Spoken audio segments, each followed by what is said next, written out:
Sir మరొక వైపు ఈ అంశం వస్తుంటే కులాల అంశం మీరు ప్రస్తావించారు కాబట్టి జగన్మోహన్ రెడ్డి కాపు అనే మార్కుతోటి వెళ్ళాలని చెప్పి ఆయన కూడా కొత్త స్ట్రాటజీ చేస్తున్నారట. దీనికి ఆధారాలు ఏంటంటే కురసాల కన్నబాబుని ఉత్తరాంధ్ర రీజనల్ కోఆర్డినేటర్ కింద కాపు సామాజిక వర్గానికి ఉన్న ఆయన మాజీ మంత్రిని నియమించడం, అది విజయసాయి రెడ్డి ప్లేస్లోని. మరొక వైపు కాకినాడ జిల్లా అధ్యక్షుడిగా మరొక కాపు సామాజిక వర్గానికి వచ్చిన మాజీ మంత్రి దాడిశెట్టి రాజాని నియమించడం. 2.0లో కూడా జగన్మోహన్ రెడ్డి గారి వ్యూహం ఉత్తరాంధ్ర ఉభయ గోదావరి జిల్లాలో కాపు కార్డుతో ముందుకు వెళ్ళాలి అన్నట్టుగా. మరొక వైపు కాంగ్రెస్ నుంచి ముఖ్య నేతలందరూ కూడా వైఎస్ఆర్సీపీకి వస్తున్నారంటే వాళ్ళని కూడా ఆహ్వానిస్తున్నారు. దానికి నిదర్శనంగా శైలజానాథ్ ఇందులోకి రావడం. ఈ స్ట్రాటజీ వర్కౌట్ అవుతుందా సార్? అంటే ఇప్పుడు ఏ స్ట్రాటజీ వర్కౌట్ అవుతుంది అని ఆలోచించరు.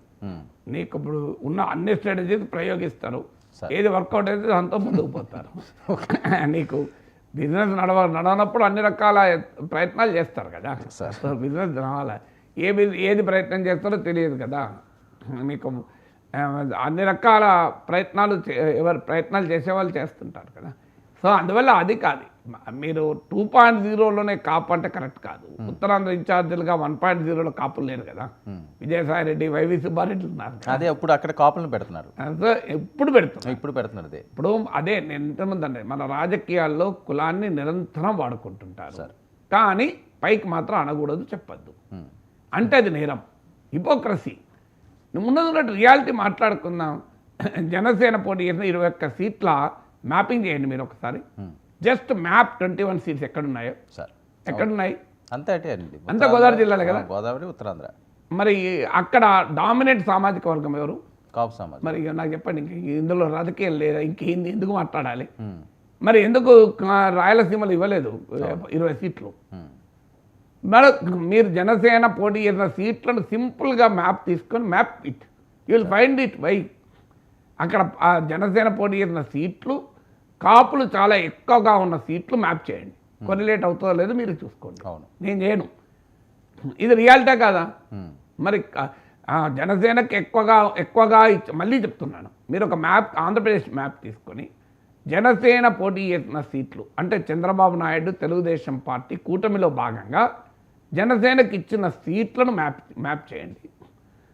ఆంధ్రప్రదేశ్ జనాభా తీసుకొని కాపులు ఎక్కువగా ఉన్న సీట్లను మ్యాప్ చేయండి. కొరిలేషన్ ఉంటుందా లేదా నాకు చెప్పండి. అవును, 100% ఉంది. మరి అంతే కదా. మరి అంటే నువ్వు కులాన్ని వాడుతున్నావా లేదా? కులాన్ని వాడడం లేదని ఎందుకు కథలు చెప్తారండి, కహానీలు చెప్తారు. మీకు ఈ మాట నేను మొన్న ఇక్కడే కూర్చొని మాట అన్నాను. ఒక తెలుగుదేశంలో మెజారిటీ కమ్మాస్ తెలుగుదేశానికి ఓటేస్తారు, మెజారిటీ రెడ్డిస్ మీకు వైసీపీకి ఓటేస్తారు అంటే చాలామంది సార్ మీరు కూడా కులం గురించి మాట్లాడుతున్నారు. అరే రియాలిటీ కదనయ్యా, రియాలిటీని దాద్దామా? నేను అన్నది ప్రతి కమ్మ తెలుగుదేశానికి ఓటేస్తాను అనలే, ప్రతి రెడ్డి జగన్ ఓటేస్తారండి. చంద్రబాబు నాయుడు వ్యతిరేకించే కమ్మాస్ నాకు చాలామంది తెలుసు మిత్రులు. నేను జగన్మోహన్ రెడ్డిని విమర్శించే రెడ్డి కూడా తెలుసు నాకు చాలామంది. కమ్మ చాలామంది కమ్యూనిస్ట్ పార్టీలో కూడా ఉన్నారు, గొప్ప త్యాగాలు చేసిన కమ్యూనిస్టులు ఉన్నారు, జమీందారీ వ్యతిరేక పోరాటం జరిపారు. అందువల్ల ప్రతి కులంలో అన్ని రాజకీయ అభిప్రాయాలు ఉన్న వాళ్ళు ఉంటారు, కానీ డామినెంట్గా ఏంటి. తర్వాత ఇంకోటి కూడా మనకు కాస్ట్ ఎట్లా పనిచేస్తే సామాన్యుడికి కులంతో వచ్చేది ఏమీ లేదు. సామాన్యుడి కులంతో వచ్చేది ఏమీ లేదు, చెప్పుకోవడానికి తప్ప. పాపం ఆ సామాన్యుల్లో ఉండే కులాభిమానాన్ని కొంతమంది పెద్దలు వాడుకుంటారు.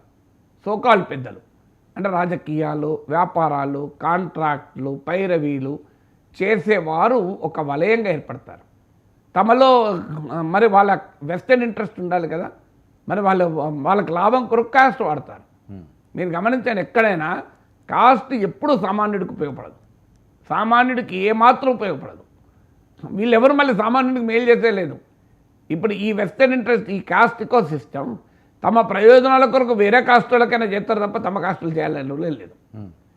ఉదాహరణకు మీకు ఒక కులానికి చెందిన పెద్ద కాంట్రాక్ట్ ఉంటాడు, చిన్న కాంట్రాక్టర్కి ఎవరికన్నా తమ కులానికి ఇస్తాడా? అక్కడ ఏం లేదు. మళ్ళీ రాజకీయ నాయకుడు ఉంటాడు, తనకు డబ్బులు ఎవరెక్కిస్తే వాళ్ళకి కాంట్రాక్ట్ ఇస్తాడు తప్ప తమ కులం వారికి ఇస్తాడా? ఎక్కడ ఇవ్వడు. అంటే అర్థం ఏంటి? కొంతమంది స్వార్థపరుల కూటమే కాస్ట్ ఇకో సిస్టమ్. రాజకీయ పార్టీలు క్లియర్గా ఈ కాస్ట్ ఇకో సిస్టమ్ని వాడుకుంటున్నాయి. ఇందులో ఎవరు మినహాయింపు కాదు. జగన్ మినహాయింపు కాదు, చంద్రబాబు నాయుడు మినహాయింపు కాదు, ఎవరు మినహాయింపు కాదు. ఇప్పుడు జగన్మోహన్ రెడ్డి ఉప ముఖ్యమంత్రులు పెట్టింది కులాల వారిగా పెట్టలేదా? అవును. ప్రతి కులానికి ఒక ఉప ముఖ్యమంత్రి ఇవ్వలేదా? మన కళ్ళ ముందు చూసాం కదా. మరి ఎందుకు ఇచ్చారు? కులాలు లేకుండా ఇస్తారా ఎవరైనా? ఇప్పుడు మంత్రి పదవుల్లో కులాలు ఉంటాయి, మీకు ఎమ్మెల్యే టికెట్లో కులాలు ఉంటాయి, ఎంపీ టికెట్లో కులాలు ఉంటాయి. ఓపెన్గా ఎన్నికలప్పుడు కుల సంఘాల మీటింగ్లు పెడుతుంటారు.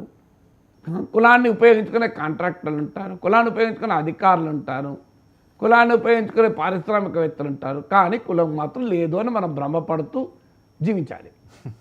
ఎందుకంటే మనం భ్రమపడితే వాళ్ళు లాభపడతారు కదా. సార్ మనం ఉన్నది చెప్తే సంగతి బయటపడుతుంది కదా. సో మనం ఉన్నది చెప్తే అసలు సంగతి బయటపడుతుంది కనుక మనం చెప్తే అంగీకరించాలి. హిపోక్రసీ ఉండాలి. పైకి మాత్రం ఏది లేదు, కులం లేదు, ఏమీ లేదు, మేము సమాజం సమతామూర్తులం. చేసేదంతా కుల రాజకీయాలు, రాజకీయ పార్టీలు కదా. రాజకీయ పార్టీలు అడుగడుగునా కుల రాజకీయాలు చేయడం లేదా? అవును. అందువల్ల ఇందులో ఈ మినహాయింపు ఏముంటుంది? అంటే మెయిన్ ఉత్తరాంధ్ర అలాగే కోస్తా ప్రాంతాల మీద ఫోకస్ పెట్టాల్సిన అవసరం అయితే వైసీపీకి ఉందంటారు సార్. రాయలసీమలో ఎంతో ఇవాళ ఉత్తరాంధ్ర వార్తలు వస్తుంది, రాయలసీమ వార్త వస్తుంది, దక్షిణ కోస్తా వస్తుంది. అవును. కోస్తా ఫోకస్ పెట్టేటప్పుడు ఈ ప్రాంతం ఆ ప్రాంతం ఎందుకు వదిలేస్తారు? సార్ ఆ మాటకంతే మన జగన్మోహన్ రెడ్డి అన్ని ప్రాంతాల్లో ఓడిపోయాడు కదా. అవును. సో ఫోకస్ ఇప్పుడు ఒక ప్రాంతంలో కనుక బాగా పర్ఫామ్ చేస్తుంటే పర్ఫామ్ చేసిన ప్రాంతం కన్నా పర్ఫామ్ చేయని ప్రాంతం పైన ఫోకస్ పెడతాడు. అవును. అన్ని ప్రాంతాల్లో నాకు అంతలో ఫోకస్ పెట్టాల్సిందే కదా. అవును. ఇక రాయలసీమ తిరుగులేంది అనుకున్న రాయలసీమలో కూడా ఏం గెలిచింది ఏమున్నది? మొత్తం కలిపిన 11 సీట్లు కదా. అవును. సో కడప జిల్లాలో కూడా ఓడిపోయాడు కదా. సో మొన్నటి ఓటమి యూనివర్సల్. జిల్లాలకు సంబంధం లేదు, కులాలకు సంబంధం లేదు, ప్రాంతాలకు సంబంధం లేదు కదా. తీసుకోండి సార్, వాటర్ తీసుకోండి.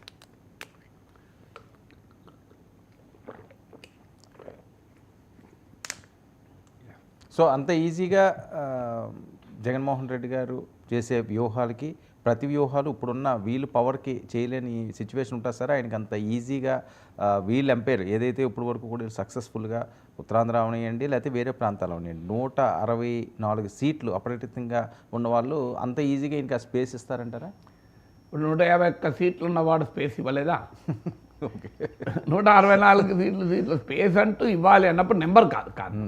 నేనేమి టీడీపీ వాళ్ళు స్పేస్ ఇస్తానని అంటలేను. కూటమి స్పేస్ ఇస్తుంది అని కాదు నా కంక్లూజన్. మీరు అడిగారు నెంబర్ బట్టి స్పేస్ ఇస్తారయ్యారా అనేది క్రైటీరియా కాదు. 164 వాళ్ళు స్పేస్ ఇస్తే 151 స్పేస్ ఇవ్వలేదా అంటా నేను. సో స్పేస్ ఇవ్వడానికి నెంబర్ క్రైటీరియా కాదు. స్పేస్ ఇవ్వడానికి చంద్రబాబు నాయుడు తన సామర్థ్యంతో స్పేస్ ఇస్తాడా ఆ తర్వాత చూద్దాం. కానీ just because of number space రాదనుకుంటే నిజం కాదు. స్పేస్ అనేది నెంబర్తో సంబంధం లేదు. బ్రహ్మాండమైన నెంబర్స్ ఉన్న వాళ్ళు కూడా నెక్స్ట్ టైం ఓడిపోయిన వాళ్ళు ఉన్నారు, నెంబర్స్ లేని వాళ్ళు కూడా గెలిచిన వాళ్ళు ఉన్నారు. అందువల్ల it's not a function of numbers. Space ఇవ్వడం అనేది ఫంక్షన్ ఆఫ్ రూల్, పాలన బట్టి ఆధారపడి ఉంటుంది, సంఖ్యను బట్టి ఆధారపడి ఉంటుంది కదా. మీరు ఒక మ్యాచ్లో 300 రన్స్తో గెలిచిన వాళ్ళు నెక్స్ట్ మ్యాచ్లో ఇన్నింగ్స్ డిఫీట్ అవుతుంటారు. సో క్రికెట్లో మనం చూడమా, పాలిటిక్స్ కూడా అంతే. బ్రహ్మాండంగా గెలిచిన వాళ్ళు కూడా ఎగిరిపోతూ ఉంటారు, ఎగిరిపోయిన వాళ్ళు బ్రహ్మాండంగా గెలుస్తూ ఉంటారు. So it's possible both sides కదా పాలిటిక్స్లో. స్పేస్ ఇస్తారని నేను అనలేదు, స్పేస్ ఇవ్వకపోవడానికి